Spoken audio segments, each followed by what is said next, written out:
Okay, October 17th, 6:05, we'll start the meeting. We'll call the meeting to order. Roll call, please. Councilmember Scott. President. Councilmember Silliman is reported absent. Councilmember Pinello. Here. Councilmember Lane. Here. Councilmember Thompson. Here. Councilmember Carpenter. Here. Councilmember Beckwith is recorded absent. Councilmember Michaels. Here. If we can all rise for a salute of the flag, please. Pledge allegiance to the flag of the United States of America, and to the republic which stands one nation under God, indivisible, with liberty and justice for all.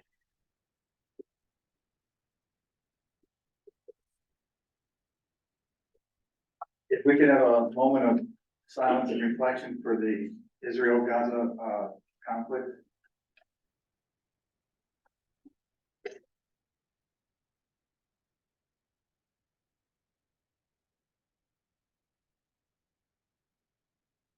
Thank you. Members of the floor, Mr. Bennett.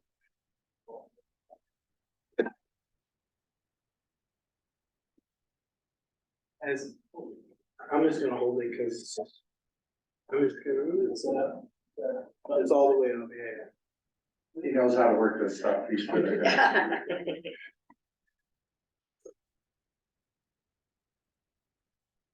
You can start off by telling me how beautiful you Keep going, Tim. are. There you go. 1, 2, 3, 4, 5, 6, 7, 8. There. Thank you. It's okay. We got time.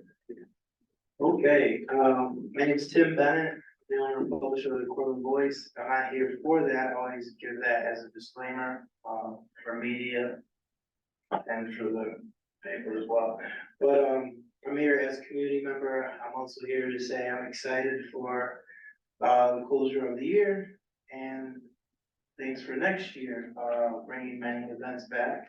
Also, once again, extending my hand to everyone who's in Maine for the New Year's Eve event. You know, this year, you know, it is gonna happen again, and we're gonna work together. I made a stance at that. The mayor said multiple times, even last week, he wants to work on it. And, I just wanna put that put it in the air.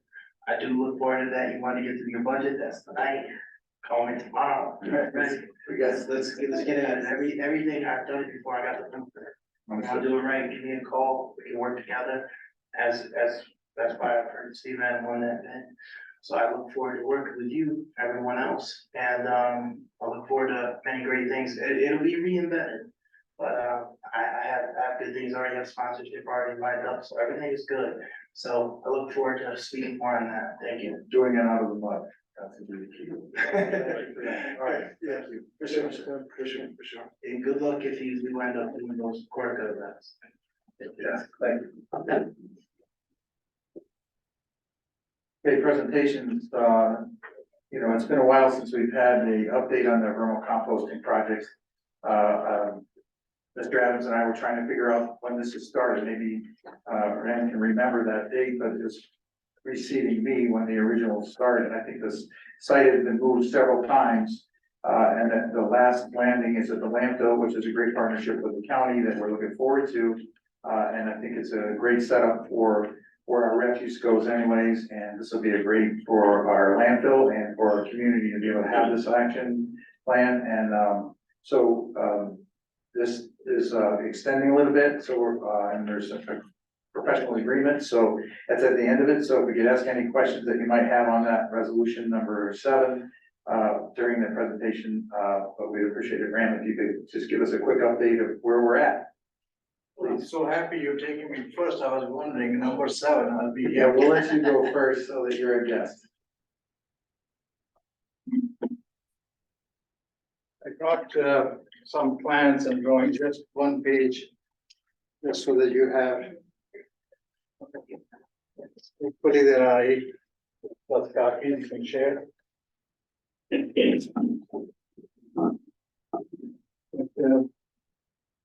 project dealing with food waste and biosolids. You're right, Mayor, it started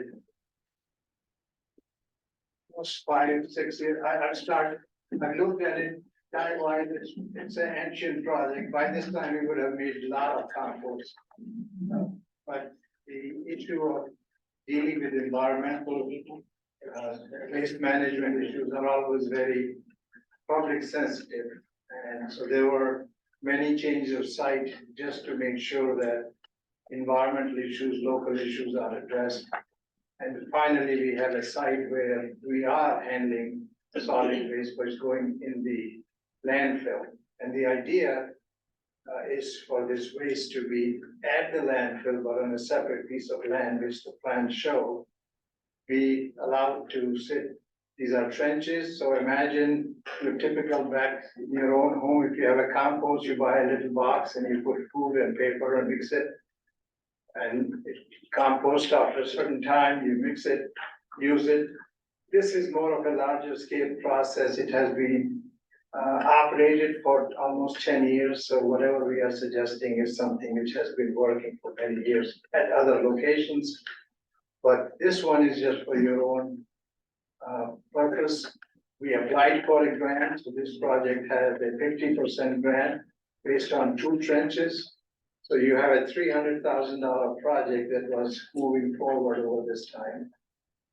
Looking at the regulations, now the New York State has a law that food waste from large facilities, housing places, college campuses, has to go to somewhere else other than landfill. So they need to find a hauler and go to a farm with a digester or composting site.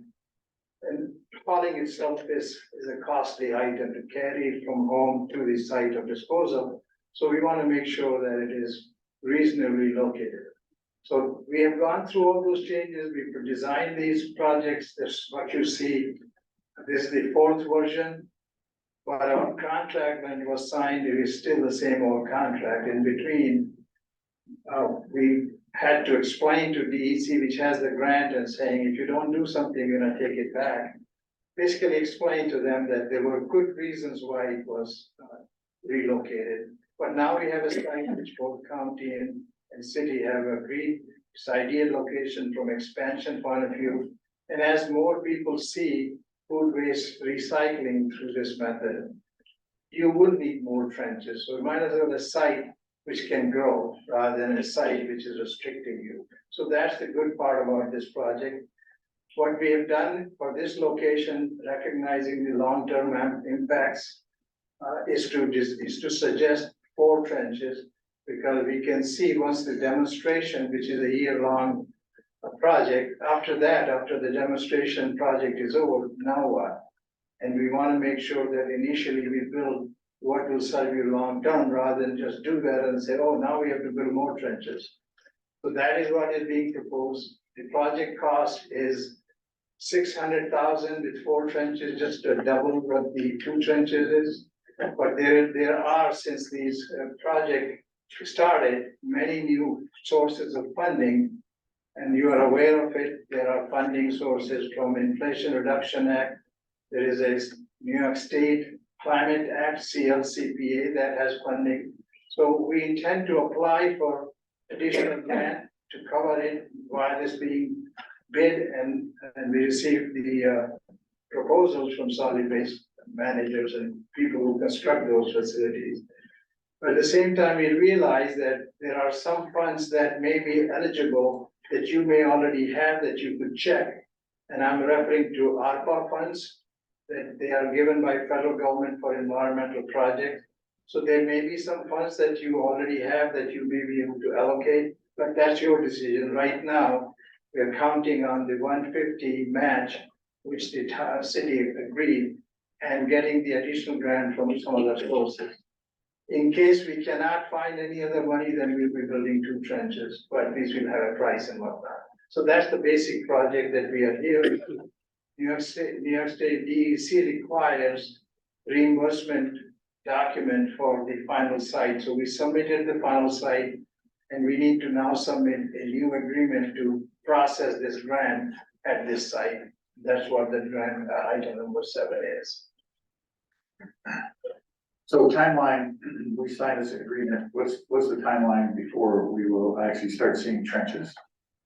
Timeline is we will submit the documents, signed documents to DEC. We'll request DEC to approve going for bids. These documents which you see are the plans for the bids. So we'll advertise.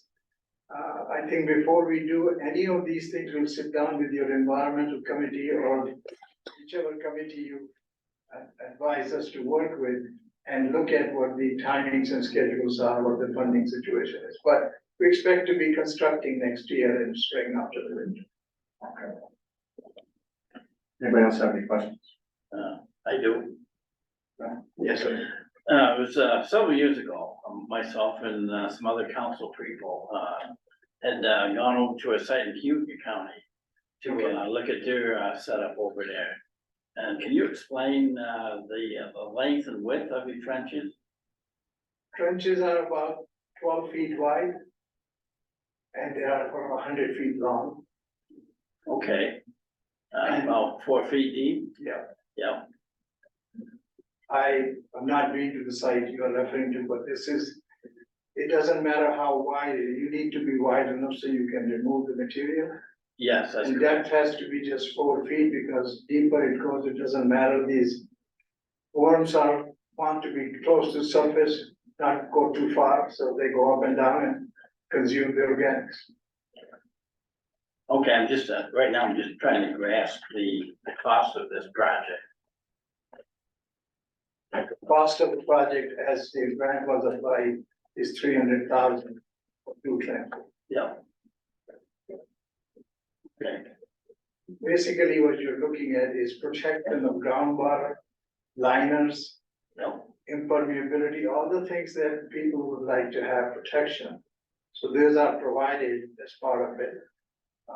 If you go to Seneca Castle, that's where there are 60 trenches operating, has been operating for all this time here in Seneca Castle. And they have liners, but not as, standard construction in this case. So this is a deluxe version, a more protected version, so nobody can later on say this system is not safe from environmental perspective. We just want to make sure it is. okay, all right. So would there be a collection area or would people have to bring their composting materials to the landfill? No, we have been to the transfer station. So within the community, there would be bring to the transfer station where it goes into larger, then the larger container goes. Do we know where the transfer station will be? Yeah, so the environmental committee has been working on different options to do that. So the recycling center would be a itemized, make that to do one there. Some other ones are, like the college now takes their certificate because they're probably the only, restaurant that is recycling. So the law doesn't require that if you don't have it certain distance, certain perimeter distance. And once we do that, then some of the bigger restaurants will have to provide that themselves, which would be a great, use to keep that out of the landfill. It's when it dumpsters down. So, ultimately, we would try to expand it from there and maybe when we talk about community compactors and having a refuse area there for, as well as grease collection for the restaurants that are in our downtown area, and then hopefully we can expand it there. Okay, great. Anybody else? The last comment I will make is vermicomposting, the process that will be happening here is something that produces a product of much higher quality than just regular compost. And the reason is you can get more price for the product, therefore more revenue, and we want to make sure you get maximum value. And I'd also like to point out that the great majority of the cities and with the partnership of the city counties in global match is the value of the property on which the project takes place and in-kind services such as assistance with site prep and administrative assistance, things like that. I've made very clear from the beginning that the city does not have a lot of cash to put into this. Well, we're very clear on that today, for sure. Yeah. Even more. All right, well, thank you, Ron. All right, Appreciate thank it. you very Anybody else much. have any other questions? But thank you for coming. Thank you. Appreciate that. Mayor's report. So a couple things here. I was able to, I went down Saturday, to take a break, from working, on the budget, get some fresh air. I did a awareness walk. We walked for over an hour, in silence, in recognition of awareness for human trafficking. You know, it's a $150 billion a year industry. That's not a good industry to have. 1 in 4 children are involved there. So it was very enlightening to talk to people that were directly involved and directly impacted, and hopefully we can bring something like that a little bit more local, but, it was a great turnout, a little wet, and it was great to walk around Binghamton and see that they have some of the problems we do. A lot worse.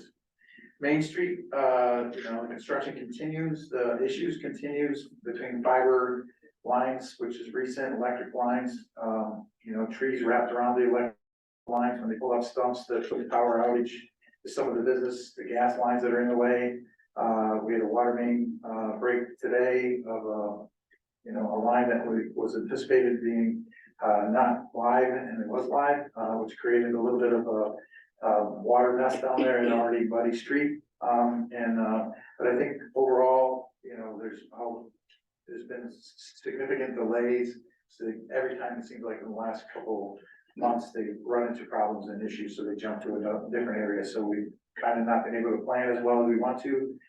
But right now, on schedule to finish the drainage structures on November 3rd, and the grading will be November 6th, which would be the side areas of the roads, and try to clean up some of the roads to get them down, and then the paving will be later that week, or the week of the 10th at the latest. So then there'll be blacktop down on Main Street, and we're working out with DPW now, how much, if we can contribute or we can help to try to help, clean it up, so that, and then that blacktop will maintain till next year, probably May. It'll stay there, and then they'll tear that up. They'll work on the sidewalks and the curbing, and then they'll tear it up in May. A couple structures might have to be touched up and worked on that we're waiting for National Grid to move some power lines. We'll find out tomorrow on this, Verizon cable. But if they don't have any more of that, then that'll maintain as asphalt, so it'll be easy transition for a while until they take that all out, cut the road down even lower, get it to its finished grade, and then blacktop that again.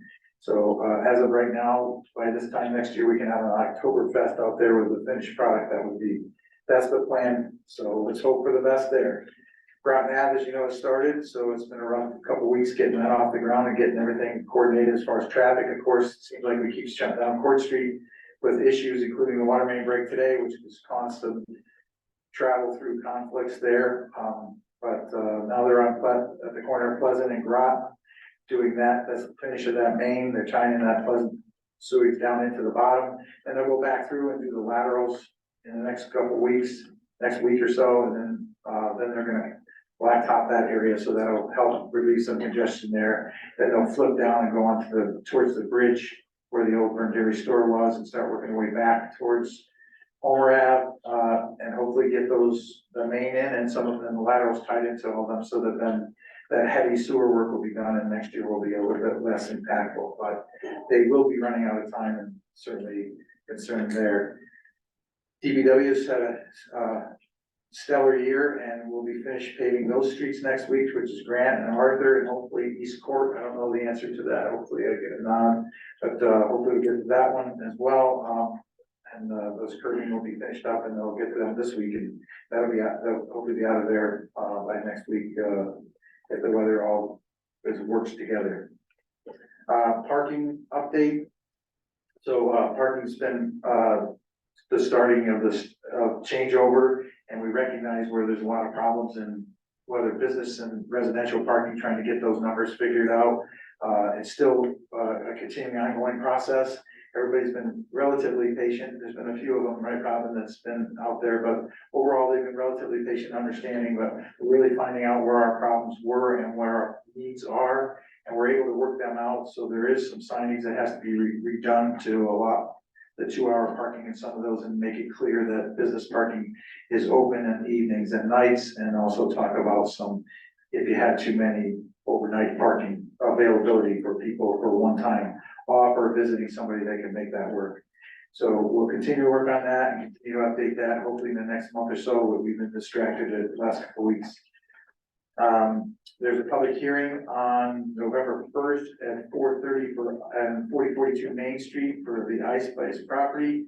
And where that means to the, council members here is that that's a pilot agreement that the IDA BDC has put together for a 40% reduction of what the maximum can give them as a pilot agreement for that property is 65%. So that public hearing, and that's a 10-year agreement. So that public hearing again is November 1st at 4:30 and 4042 Main. And they're on the hook for about 300 jobs based on this. So I think that impact would be, well for our community if, we get this off the ground. So hopefully we get some production in there by the end of this year, and get Ice Place going. So pretty excited about that. All right, without any questions, we'll go to the, board reports. Board one, Mr. Scott. So the last 2 weeks, fielded a lot of questions about parking, road construction, historical questions about certain buildings around the construction, Parker School, and of course, the methadone clinic. Which brings us to a meeting we had yesterday with CARS about the methadone clinic. I thought it was very constructive. By the time we got to the end, we had some very passionate people from a community organization, from the community surrounding the area, brought their concerns to the table. Had some good interaction, and we talked a lot about. That is a discussion item. Oh, I apologize, I That's missed okay, it. all right? So That's okay. in that case, I'll leave off there, but it was a good meeting. And I understand we still have 3 potential bids for Parker as to what people may want to do with them. Is that still correct, all 3? There's some discussions and we'll Okay, discuss that. perfect. Later. So I've been answering these questions as best I can as they come in. And, I appreciate everybody still reaching out and calling me directly, which is the best. So anybody who doesn't have the number, my cell that's on me, you're not going to a line that I'm going to check later. It's 315-715-1979. And everyone is more than welcome to call me with any questions they have or concerns throughout the ward or the city. Thank you. Ms. Silverman is ill. She called in earlier, so, Ms. Helm. So, the main issue in the third ward over the last couple of weeks has been streetlight outages, and I've contacted DPW. I know it's citywide, it's not just the third ward, but there are several streetlights out in the third ward, and people are calling me with concerns about dark streets. So, other than that, everything's going well in the third ward. All right, thank you. Ms. Lane. I had a constituent, email me and ask about the comptroller's fiscal stress score. And I wrote back to him and told him to contact Ms. Henty, and she has contacted him several different ways with this, constituent, so we're good there, and the rest of the fourth is just fine. Perfect, thank you. Mr. Thompson. Thank you, Mayor Steve. 2 things, actually 3. The light at Delaware and Main Street, it's still pretty fast in transition from yellow to red. Delaware and Tompkins. I'm sorry, Delaware and Tompkins, thank you. It's still pretty fast transition. I'm not sure how we go about making that more delayed because it is a busy intersection. In addition, the railroad tracks at on Pendleton going up the high school hill, if there could be any additional coal tar patch put in there, I think residents would be thankful based on at least one message I received. And then brush pickup, many neighbors were thankful for that. And so that's all I have to report. I appreciate it. Thank you. I believe that streetlight is DOT, am I right? I don't see. Was that? State DOT, is that streetlight on Delaware? Delaware, Tompkins, notified them. Yeah, so I will put that out there. Yeah, let me know if any of you folks do have like outages. I don't think I have any open, maybe one, so that you folks have them, please relay them to us, and we'll take care of it. This isn't an outage, this is the. I know, I was talking about Mary Claire, there's a lot of them out for all of you, just let me know what they are and I'll take care of it. Right. Yeah, remember on the website, there's also work orders to be filled out, so encourage your people to do that, then we can track anything that way as well. If it's consistent. Okay, where was I? Mr. Carter. The sixth ward, Euclid Ave wanted a dead end sign, and, Nick is, been generous, and he's gonna provide that for Euclid Ave, they wanted it, so they had one before, and it disappeared. So they're gonna have another one put up. Other than that, the Macedon will just in discussion, other than that, it's quiet in the sixth. Mr. Michael. Just a quick update on the, Randall Meldon Park, right now we're waiting for additional holes to be placed so that, they'll be all set for the poles for the nets. And once that work is completed, then, a top coat will be laid on top of that, holes drilled out. And, hopefully we'll be all set, by next year. With that being said, it's all weather related, to whether all this, when this all occurs. Also, I just wanna clarify something that, newspaper printed, from our last meeting regarding, a grant that I was supposedly had written, which I actually had fielded the grant from our mayor's secretary. And I was asking our youth bureau director some questions, and it was Andrea Pettigrew, our youth bureau director, that took that grant and ran with it. It wasn't myself, I just fielded it and moved it forward. We had a 1 week deadline to get that set up and entered to the appropriate people, so I do want to thank Andrea for her due diligence in getting that grant done in a timely manner. And I did mention some of this during our last meeting, but apparently some of that was missed in the newspaper. So I just wanted to clarify that. I'm one that doesn't take credit for something I don't do, so I just want to clarify that. And that's all I have. Thank you. Thank you. All right, can I entertain a motion to approve the minutes from the last meeting? Mr. Carpenter? Mr. Scott? Any questions or reasons? All in favor? Aye. Okay, moving to resolutions. Agenda item number 1, receive tentative 2024 city budget as submitted by the mayor and set dates for budget review meetings, budget hearings, and adoption of proposed and final 2024 city budget. Resolved that the common council does hereby acknowledge receipt of the tentative 2024 city budget as submitted by the mayor and filed with the city clerk on October 15, 2023, in accordance with Article 21, Section C 21-6 of the city charter. And be it further resolved that the common council does hereby acknowledge that the city clerk has made the tentative 2024 city budget available to the public on the city website and in the office of the city clerk, and that the city clerk has submitted for publication in the official newspaper of the city a notice of filing of the tentative 2024 city budget in accordance with Article 21, Section C 21-7 of the city charter.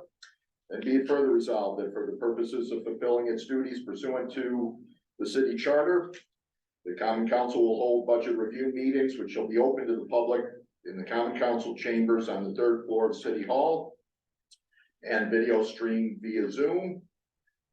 The dates being October 19th at 6 p.m. to review the budgets for the police department, wastewater department, youth bureau, and city clerk. October 24th at 6 p.m. to review the budgets of the fire department, public works and water, law department, finance, council, and mayor. October 26th at 6 p.m. To review all the above and make any modifications to the tentative 2024 city budget and file the common council's proposed 2024 city budget with the city clerk. And if needed, to do the same on October 31st at 6 p.m. And be it further resolved that upon the common council making any modifications to the tentative 2024 city budget and filing the resulting proposed 2024 city budget with the city clerk, The city clerk shall make such document available to the public on the city website and in the office of the city clerk, and shall publish in the official newspaper of the city notice of its filing, an abstract, notice of the place and time at which the common council shall hold a public hearing on it in accordance with the city charter. And be it further resolved that at 6 P.M. on December 5th, 2023, prior to its scheduled regular meeting, the common council shall hold a public hearing on the proposed 2024 city budget, at which any persons may be heard for or against the proposed budget or any item thereof in accordance with the city charter. And be it further resolved that after the public hearing, the common council may add or subtract, increase or decrease items of appropriations or anticipated revenues from the 2024 city budget, except appropriations required by law or for debt service prior to adoption of the final 2024 city budget in accordance with the city charter. And be it further resolved that on December 19th, 2023, during its scheduled regular meeting, the common council shall, by resolution, adopt the final 2024 city budget. Also motion. I'll second. Spinell, Mr. Scott.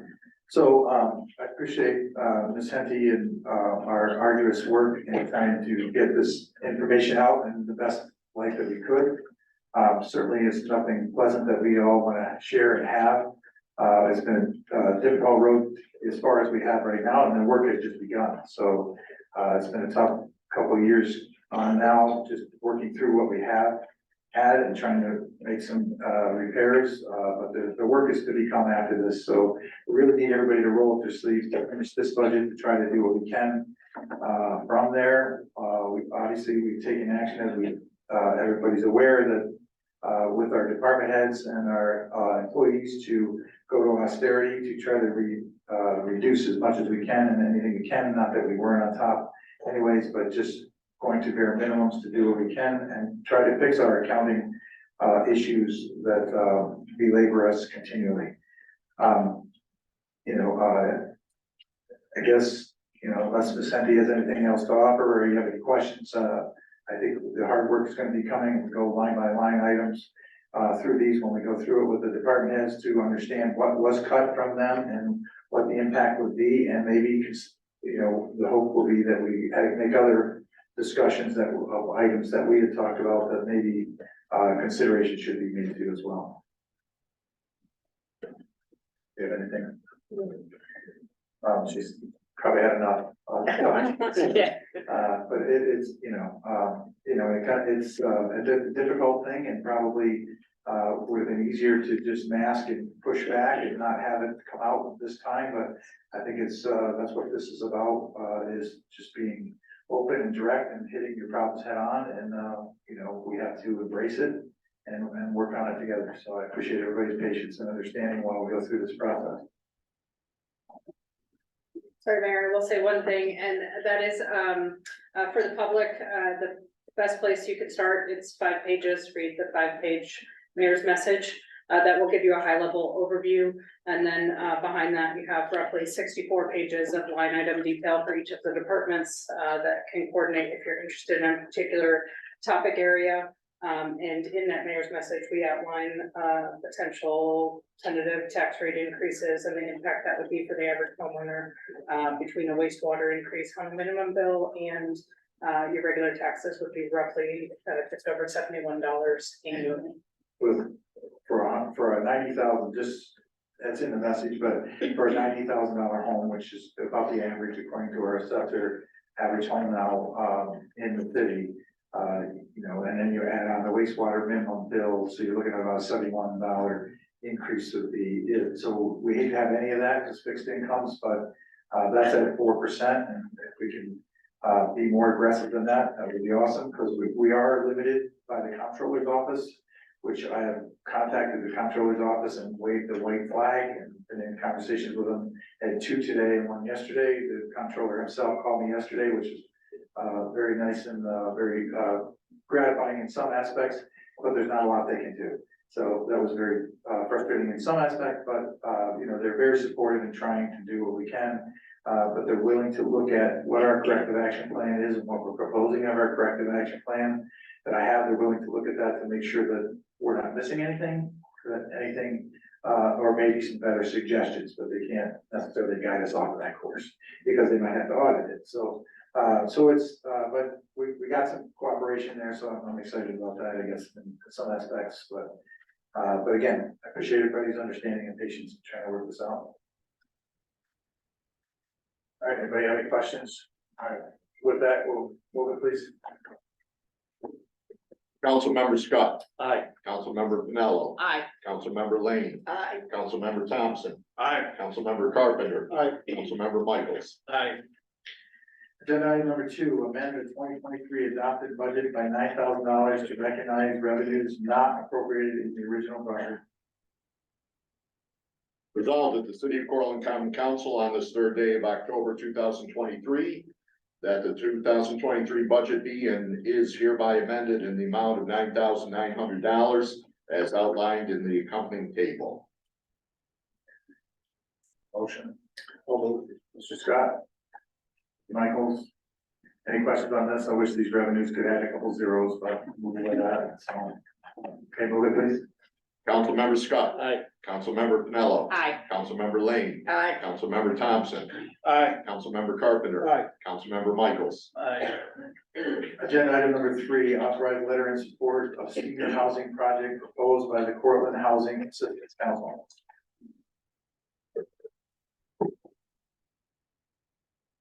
Resolved that the city of Cortland Common Council does hereby convey its support for the Cortland Housing Assistance Council's proposal to develop 53 units of accessible and affordable senior housing, and authorizes Mayor Steve to write letters in support to the New York State Homes and Community Renewal and other such agencies which may provide supporting initiatives.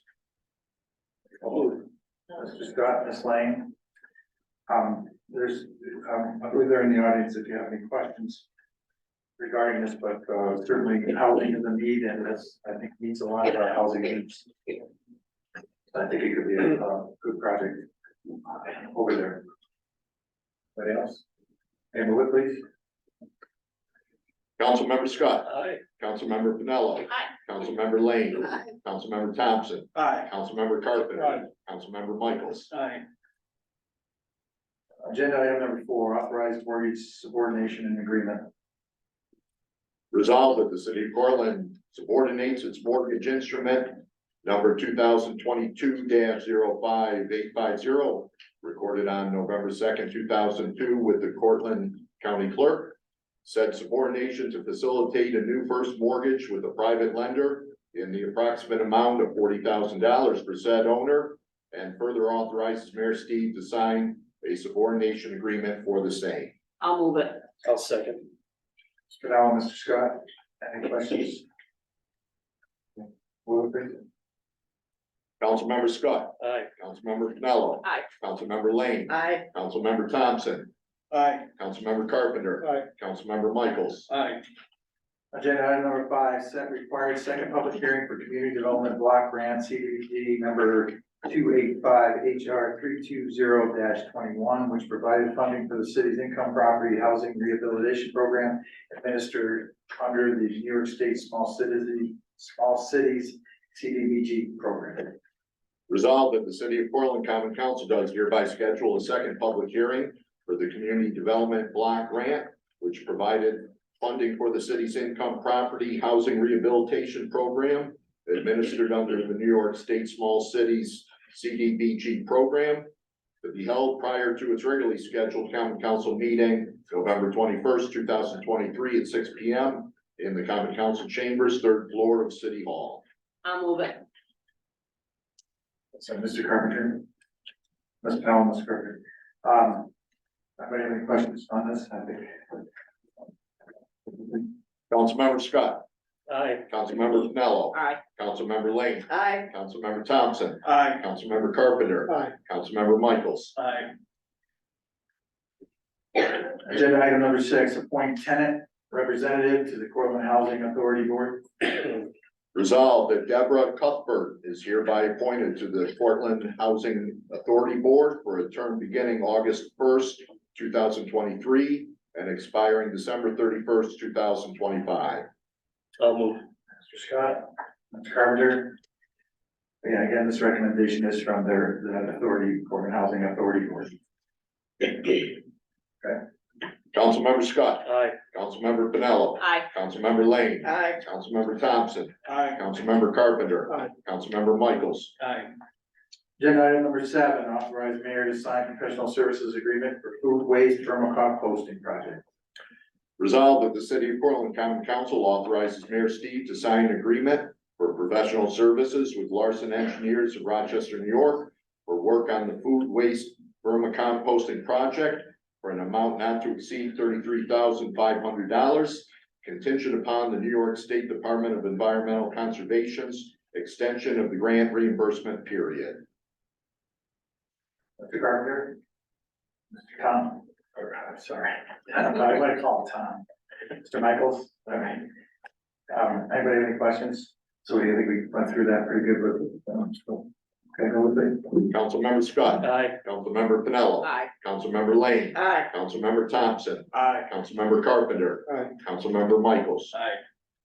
Discussion items, update on Parker School Advisory Committee. I'll let some of the other committee members jump in here in a minute, but last night the subcommittee kind of met to try to isolate all the ideas and thoughts of what would be best seen in that property based on feedback from the community representatives, which were the people that were their community representatives and our planning representatives. Thank you for doing that. I appreciate your time.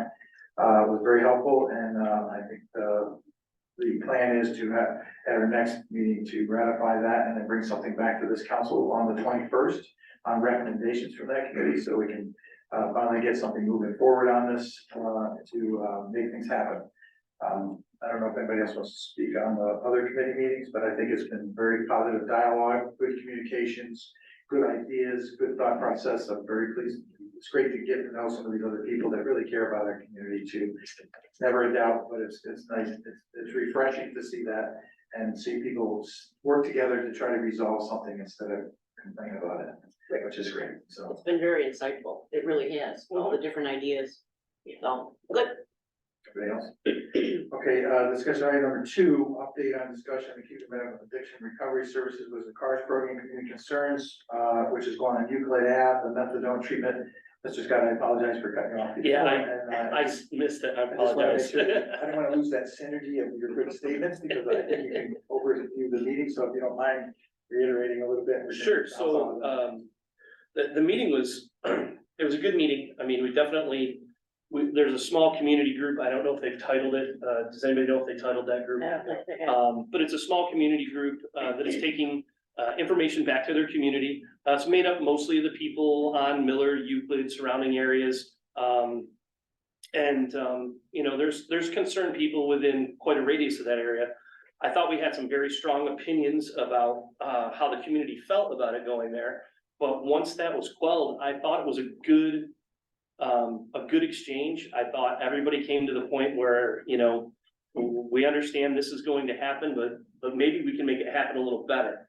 Some of the ideas brought to the table were large stockade fence, something solid that can't be seen through, lights on the corners of all the buildings over there, which was fairly receptive. No loitering signs at places where people might tend to congregate before they go to these buildings. Cutting back the brush that surrounds the property right up to the property line. And I'm sure there was a few more that I'm missing, but those seem to be the big ones. And we had a lot of what you're seeing here right now, a lot of people nodding their head that, you know, logic was gonna prevail, and this would just make it a safer place for that community. I left feeling that CARS actually wanted to work with us, which I think is not a feeling we had the first time. I think the community there feels like CARS may help and work with them. And I think we're gonna find out a lot in the next meeting. The steps that they take next will really tell the tale of how much they want to work with the community. My hope is they let logic go all the way through. And yes, things are gonna cost a little bit to get done, but to make it right for the neighbors, and they kept saying they're neighbors and they wanted to be friends with the community and so on and so forth. I think to make it right, it's just simple logic, getting things done. and making this a safe place for not only the people going to the center, but the people living around the center, because it is gonna increase foot traffic. And, you know, there may be some people mingling with these people that you may or may not want in your neighborhood, and the more we control this and make it a safe living space, the more everybody feels better, whether you're going there or whether you live near there. So my hope is another productive meeting coming up. Yes, the next steps would be, have a meeting with the property owner to try to work out a fencing issue, and then we'll meet back with a committee with the PD command staff to try to be proactive in the addressing of that. This splits the border between Mr. Scott and Mr. Carpenter's districts, right, literally down the middle of the street. And so they're both been very, impactful in being there, as well as Ms. Lamb, Mr. Thompson. I appreciate you guys coming for caring about them, outside of your districts, because that's always good to have that extra input in that room. But, Mr. Carpenter, if you have something else to add? No, you said it all, basically, but I'm glad that there's gonna be cooperation. It appears that cars gonna cooperate with the people down there. And they've had some issues over the years with a lot of foot traffic and people littering in their backyards. And hopefully that's their concern, and it just keeps escalating. So this is the tip of the iceberg for them. I think I can understand their frustrations. Their home values might go down, and that's understandable. So I think we're gonna work together, and I think we can do it. Yeah, Yeah, I was surprised at the tremendous problems they're having now Yeah. with the people. I mean, this is before cars. Yeah, we had two properties on that street that we had to take action on, and one was between two of those constituents that were in the room, was the house was right between the two of them. It was a really difficult area. So there was fresh wounds, if you will, Yeah, that have been there, and then, I think there's a treatment provider that has opened up there that none of us really knew about. So there's been increased traffic and increased problems that are there. But, you know, I'm meeting with command staff today, and we're gonna rectify that now that we are aware of that, but it's great that sometimes you have to have those meetings before you hear about it. right. I mean, things are stolen off their porches all the time, and people are found in their front yards, and so. They've been extremely patient and Yes. understandably frustrated. Right. It's good to know. It's great for all you guys that were there, but to hear that, because it's not just there. I'm sure it's happening in your Right. wards that aren't in your wards, but it's good to know they're there, and we do everything we can to fix it. So. Yeah. Anybody else want to add to that? Sounds good. No, I think everything, that was said is accurate. There's frustration, from previous, tenants that ran clinics there, and, personal property being, damaged. And so, you know, people care about their neighborhood. And, I'm glad to see that they're, you know, raising their voice. Yeah, it's, you know, literally, it's the phrase is not my backyard, and it's in their backyard. Literally, so, but again, I appreciate everybody working together, and hopefully we'll be ahead of this, and we'll keep taking this in the forefront and not forget it, and keep diligence to maintain, you know, a program that's needed and, not in their backyard. All right, thank you for that. So on item number 3, notification of intent to apply for retail cannabis, dispensary licenses. I'm not sure, this is in the supporting documents, what that was, right? I can't, yes. Yes, there is supporting documentation there's- on the notice of filing. There's two, as you can see in the supporting documentation, there's 2 filings. And in those filings, we have 2 options. We can do nothing and just accept it, just let it go to the Office of Cannabis, and they can review it. So we have 2 applications of properties that want to, put retail cannabis to sell. And as you know, we created a law early on last year to do a GI district. It would have to be the only place they could sell. Both these properties do follow that qualification. One of them is in the back corner, which has always been discussed in Riverside Plaza, which was no surprise to anybody. I didn't even think signage is up. And then the other property is at the corner of Clinton and Poway, so which is now Denny's, which is the Denny's restaurant. So that's the second property that's on there, that's showed on that list. So they had till the end of the month to give us identify those properties. So we assume no more has will be coming, that'll be the ones that are proposed. We can write a response, and that's why I'm bringing this up now. So I put it to extend it 30 days, because we have 30 days to respond, but I asked for an extension based on the timeline that I received the documents to make a presentation to this board, and hopefully get some input back, and even give it the opportunity for a open public hearing discussion at our 21st meeting. So I'd like to have that as an open conversation for anybody to come in, so that constituencies will know and have that opportunity to discuss the pros and cons that they feel about that. Certainly I have my opinions on that too, but I think, I don't want to disclose that to them without getting this input from this board. So it'd be somewhat quick to turn it around. So our meeting's on November 21st. We'd have a meeting, we'd have a public hearing, we'd listen to what people have to say, we'd have a discussion afterwards to what, and then there would be a resolution for a letter to authorize me to send a letter on response of the council. And I would just ask for bullet point items during that meeting to put in that letter that would be questions and concerns independently for each property. So if you can come prepared for that, or independently, one email at a time, so we don't violate the rules, which we'll share with the public, so no vulgarities in your letters, or emails, but if you want to share those emails, there'll be supporting documents from each of you members to issues that are concerns that you might have, or you have heard from your constituency, in case they don't get here, to help us get some basis on that letter. Does that make sense, everybody? So that's kind of the way I did that. So we applied for the 30-day extension. I did that, and figuring it's better, and if we don't want to have any input, we can just not have any input. But I think we should have some input. I would hope that everybody here has an opinion, and everybody out there has an opinion, and we would love to hear it. Will the owners be here? The owners of the property be here? We could request that for sure, if you wanted to request what would have to do, what they'd have to do. I mean, they do have guidelines that they have to provide security, and so I don't know that, you know, the modifications to those properties would have to go through planning and zoning anyways, which the one has, it's all done really. Yeah. But the other property would have to be, so I think that would be a question, there's questions and answers there that would have to be, so we can ask them to, really, if that's requested, just look for bounds. Yeah. So we will request that they ask them to be here to help answer some of those questions, so we can be more formulated and informed to, respond to the Office of Cannabis to give our opinion. I don't know that what that opinion would be, this is all new to all of us, but I think we should just open it up. And to be clear, this is not a combination site. So the law reads that, And the dispensary. law reads that they can only, a dispensary can only be 2,000 feet from another. Right, so So Denny closed. well, that, I would assume that would be the proposal. Don't say that, they're close, I don't know that. Okay, Probably if they get the approval, I don't even know where this is at, I'm just, all I know is we got this document saying that's the site. I don't wanna speculate okay.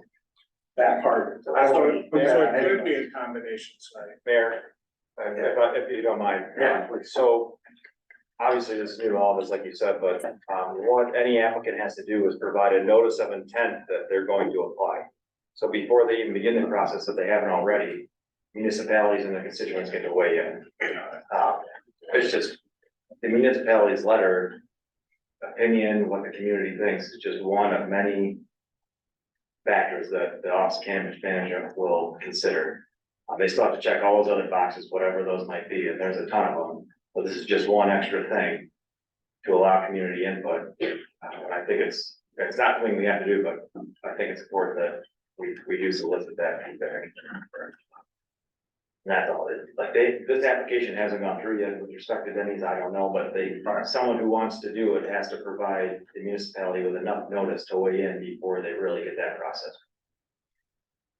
But at this point, it's all speculation, I'd rather not get into without knowing. Yeah, no, second. But if they will entertain coming, then they can maybe answer those questions more personally Okay, than I can. At this point, I received the document and I'm sharing I mean, did you divide and then you go eat it then? it. Not even know right there.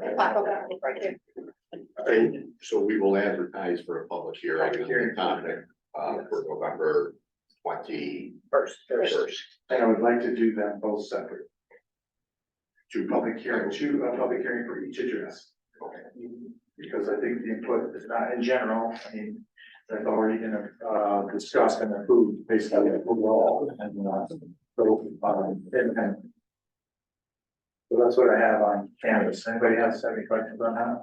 Well, when we first entered into this venture, I was under the impression that the city of Portland was only allowed one site. And now we have a second one popping up. What's to say that we won't have a third one popping up? Right, good question. So the original, and we all know cannabis is a moving target. In the state of New York, and it's probably gonna change again. The original law was any population under 20,000 or under, which we qualify, would be allowed one site. Okay, so now now they've changed that. So now they've said they can't be within 2,000 feet of each other.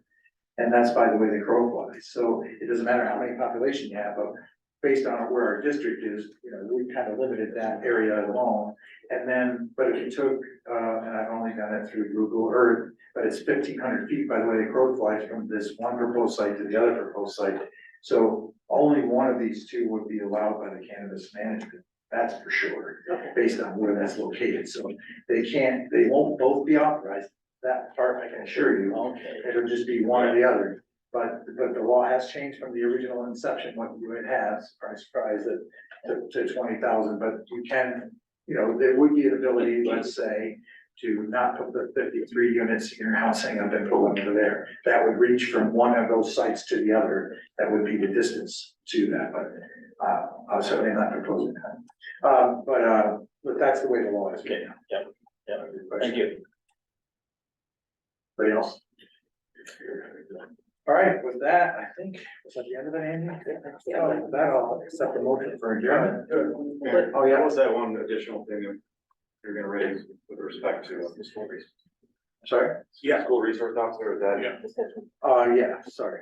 Thank you for that. Yeah, one last discussion and they remind me on. So, our contract, expired for a resource officer, early this year and, we were discussing whether or not to have a second, and it's not in their budget to do this, so we're hoping to get 2 and 3 next year, that need an increase. But, I just want to give everybody notice that I'm gonna renew that contract, nothing's changed, there's no financial commitment to the city, but technically, don't know that I have to bring it, but I just want to make sure that everybody's aware of it and everybody's on board with it in certain aspect, if they have any questions about it, but it's basically the same as it was last year, where the direct reimbursement comes back to us from the school district, which is a huge savings to the school district. We remember we implemented this last year. It's a huge savings to the school district and it's also a savings to us. We got that police officer back on the street. And then third, they were paying a portion of that benefits, but those benefits don't exist because it's a retiree. So it worked out beneficial for both of us. So now that for the same cost that they had, they can actually get 3 before. They had budgetary problems this year as well. And so they're trying to make that work. So did I cover that well enough so everybody understands? All right, without objection, then I'll move through with that contract, but it's something that we missed on. All right, now I'll accept the motion for adjournment. Ms. Lane and Mr. Carpenter, all those in favor? Aye. Opposed, respect here.